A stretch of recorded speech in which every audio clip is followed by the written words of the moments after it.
Alright, everyone, we are back with more of Minecraft The Voyage by Jason Fry. By Jason Fry. And again, with music from the Minecraft YouTube community. Today we will be reading Chapter 2.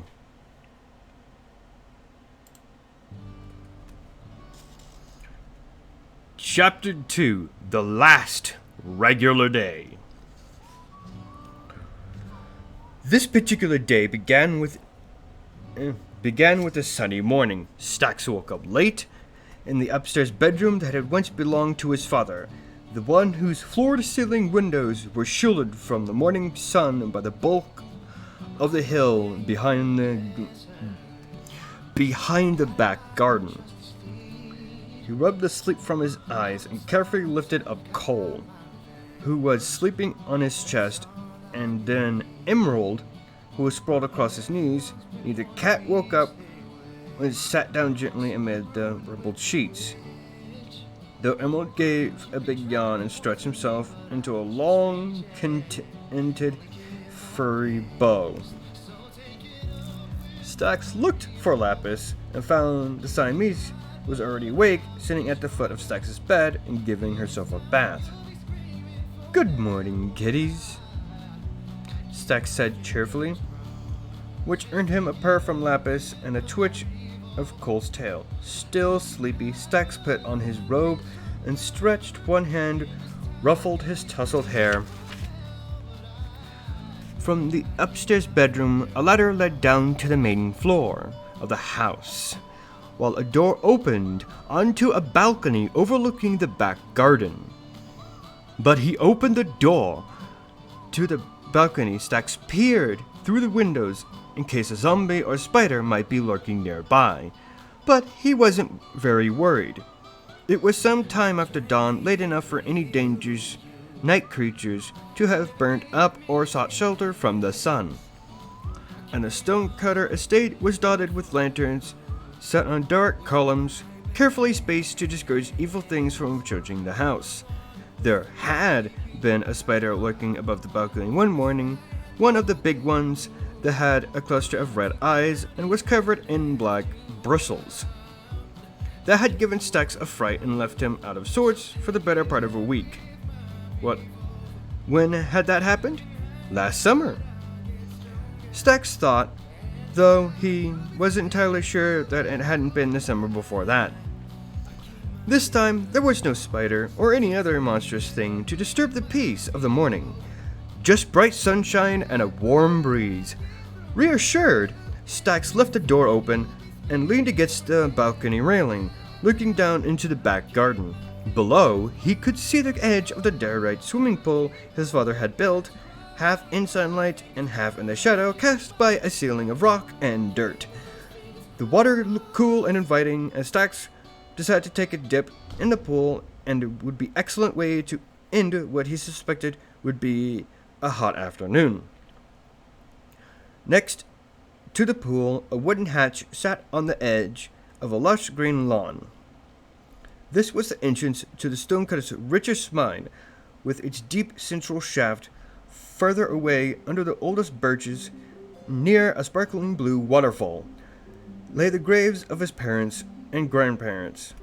Surrounded by flowers, Stax's eyes rose to the ridge on the far side of the back garden, and the diorite pillar that stood atop it, crowned by a brilliant lit lantern that marked the edge of the estate. Beyond it to the west was a crescent-shaped bay fringed with a beach and thick green forests. If Stax followed the shoreline, a day's walk would take him past a stonecutter mine in an old offshore, and then to a small house set into the side of a mountain surrounded by scrubland and acacia trees.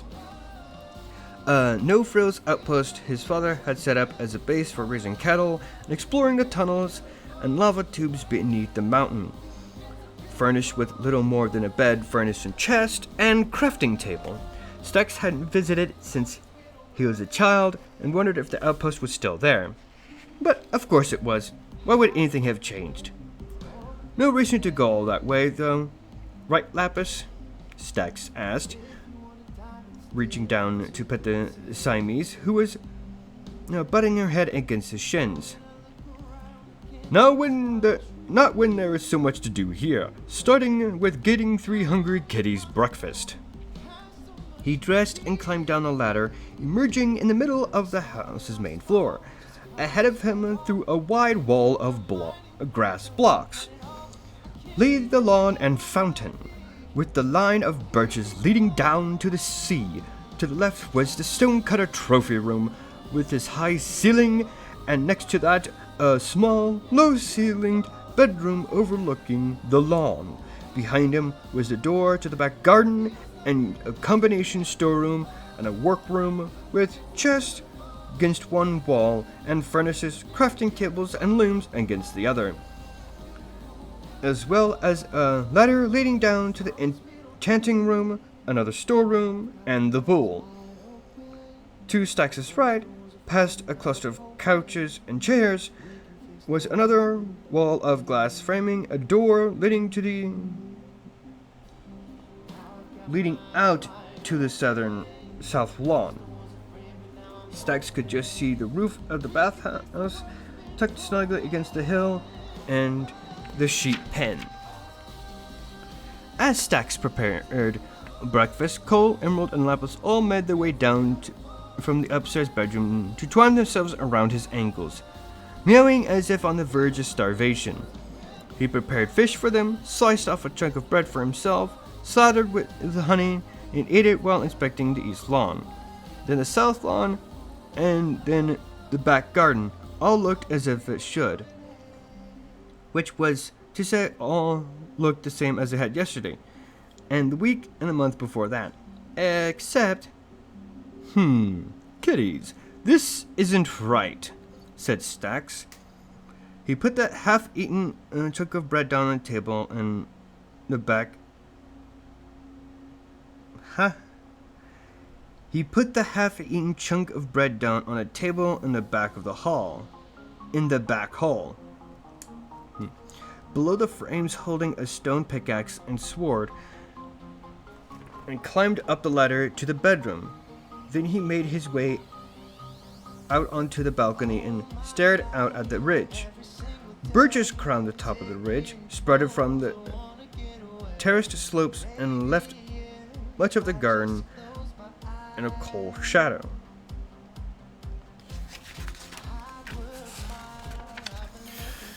Oh, now I remember why I stopped reading out loud. My head hurts so much.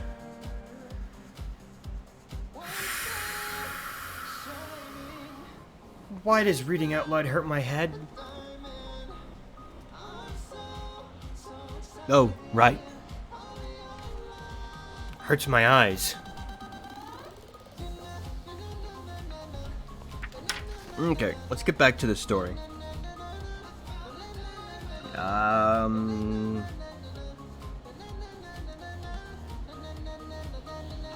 Okay. Birches crowned the top of the ridge, sprouted from the terrace slopes, and left much to the back garden in cold shadow.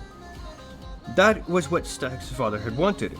He liked the birches' white trunks and narrow, blade-like dark green leaves, and it pointed out to Stax that their white bark, marked with the black whorls, mimicked the direct walls of the house, making the back garden and the lawn feel like a continuation of the stonecutter home rather than something separate from it.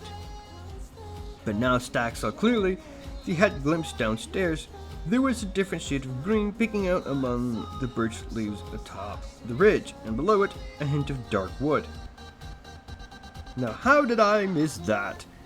He asked himself, having forgotten that Cole and Lapis were still downstairs, happily reducing their fish breakfast to bones. An oak tree has grown up into the view. We can't have that, now can we? What would Father say? Stack stood on the balcony for some time, first considering the oak tree and then carefully scanning the ridge and hills around the back garden, in case some other invader had escaped his attention. But all else was as it should be. Well, that's it then, Stack said. We'll have to revise the day's to-do list. But he didn't head out to deal with the tree right then, or indeed for the next few hours. Instead, he wandered to the shore of the estate, taking a moment to peer out at the icebergs in the distance, and whacked away at straight tufts of long grass. He wondered if the flowers on the low hill would be more attractive if he mixed in some lilacs for more color. Or perhaps he should reshape the hill completely, making it symmetrical and creating terraces for planting. Stax decided reshaping the hill was too big a job for one day, particularly such a hot one, but promised himself that he'd consider the idea again in a few weeks. He checked in on the cows and chickens, gathering milk and eggs for the larder. For the larder? Huh. I'm sure someone in the comments will tell me what that means. And finished his rounds by hopping the fence to stand amid the stone-cutter flock of sheep, which included white ones, but also ones with red, yellow, blue, and orange wool. He must have left the door to the house open behind him for a while. He was in the sheep pen. The cats joined him and alternated between purring and mewing for attention. I think we need a purple sheep, Stax said, eyeing the red and blue sheep munching in grass in the corner. Don't you think so, kitties? An estate needs a sheep of every color, after all.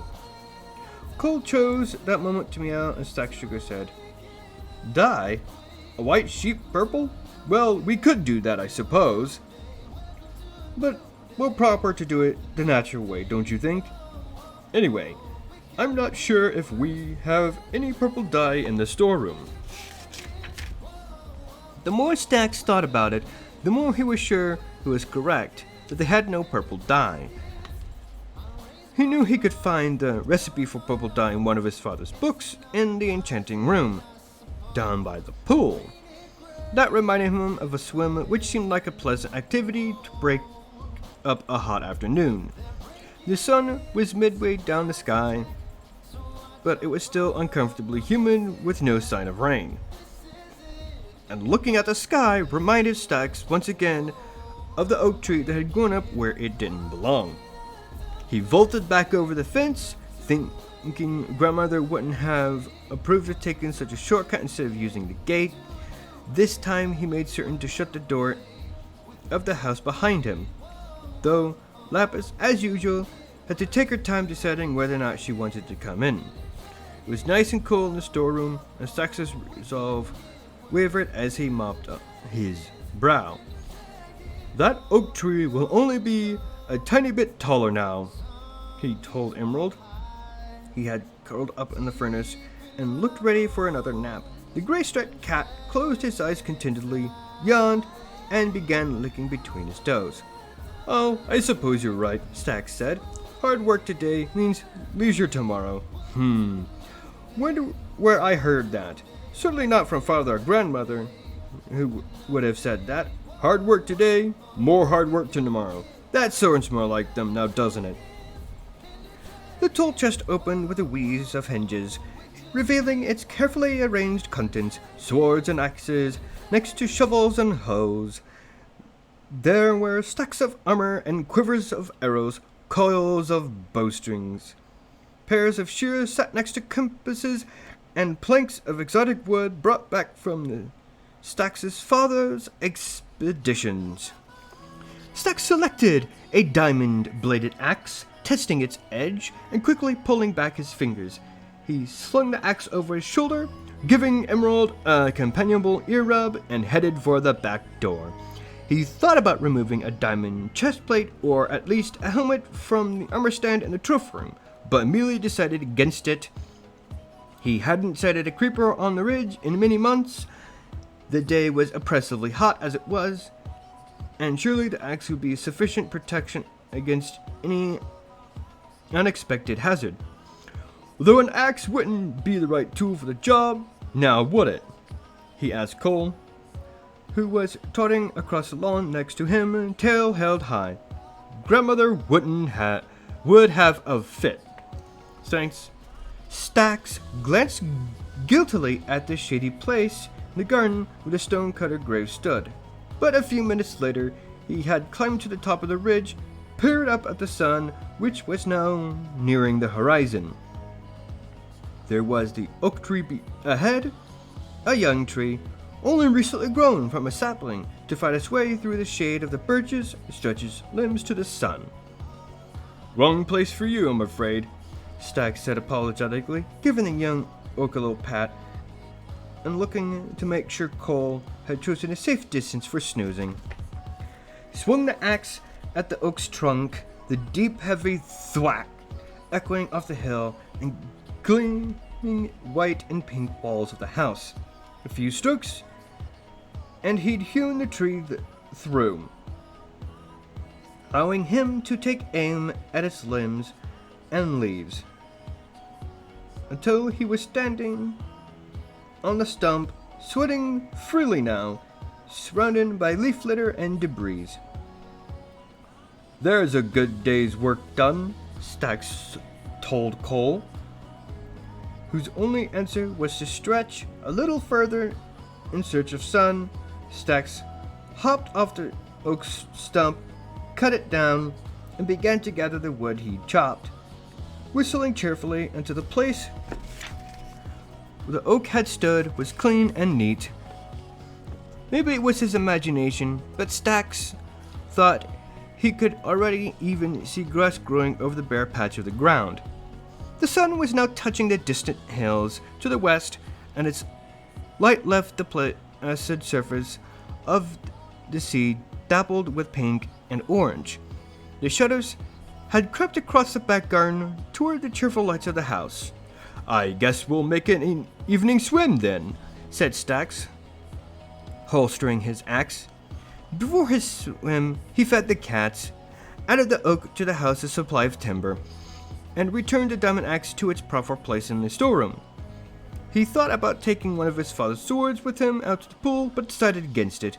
The back garden was well lit, and the unlikely event in trouble, the door to the enchanting room, was just a quick dash away. So Stax snoozed idly in the pool, his elbows up on the polished diorite, while the cats played in the garden and the stars wheeled overhead. And as he predicted, no trouble found him. It was the last night he'd be able to say that. Well, that will be the end of that. That chapter was longer than the first one. Actually, according to the time, it was twice as long. Well, I'll see you in the next one.